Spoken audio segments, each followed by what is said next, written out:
2004 December 26 చరిత్రలో ఒక పీడకల. యావత్ ప్రపంచం ఉలిక్కిపడిన రోజు. భీకర సునామీకి దారితీసిన హిందూ మహాసముద్ర గర్భంలో సంభవించిన భూకంపం అది. ఇండోనేషియాలోని సుమిత్రా దీవుల్లో 2004 డిసెంబర్ 26వ తేదీన 9.2 తీవ్రతతో భారీ భూకంపం సంభవించింది. భూకంపం దాటికి సముద్రం పోటెత్తింది. ఈ ఘటన నేటికి సునామీ అంటేనే ఉలిక్కిపడేలా చేస్తోంది. ఈ పెను విపత్తు ప్రపంచ చరిత్రలో ఎప్పటికీ మర్చిపోలేని ఘటనగా మిగిలిపోయింది. తీర ప్రాంతాలన్నీ మునిగిపోయాయి.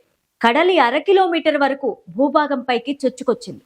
ఈ మహా ప్రళయానికి 14 దేశాల్లోని తీర ప్రాంతాలు మరుభూములను తరపించాయి. 30 కిలోమీటర్ల ఎత్తు వరకు ఎగసిపడిన రాకాసి అలలు 2,30,000 మందిని మింగాయి. ఒక్క భారతదేశంలోనే 16,000 మంది మరణించారు. ప్రపంచంలోనే అత్యంత ఘోర విపత్తుగా మారిన ఈ సునామీ కారణంగా అనేక మంది సర్వం కోల్పోయారు. ఇండోనేషియా నుంచి భారత్, శ్రీలంక, థాయిలాండ్ సహా అనేక దేశాల్లో సముద్ర తీరాల వెంబటి ఎటు చూసినా శవాలతో విధ్వంసం కనిపించింది. సునామీ సంభవించిన ఇండోనేషియాలో 1,70,000 మంది మరణించారు. 5,70,000 మంది నిరాశ్రయులయ్యారు. ఇండోనేషియాలోని అతే ప్రావిన్స్ లో సునామీ పెను ప్రమాదం నింపింది. 23 జిల్లాల్లోని 18 తీర ప్రాంతాల్లో సుమారు 85,000 మంది ప్రాణాలు కోల్పోయారు. తమ ప్రాణాలు రక్షించే క్రమంలో ప్రాణాలు కోల్పోయిన తల్లిదండ్రులను తలుచుకుంటూ వారి పిల్లలు ఇప్పటికీ కన్నీరు మున్నీరుగా విలపిస్తున్నారు. సముద్రంలో వేటకు వెళ్లిన వారి చివరి చూపు కూడా దక్కలేదని వారి కుటుంబాలు రోధిస్తున్నాయి.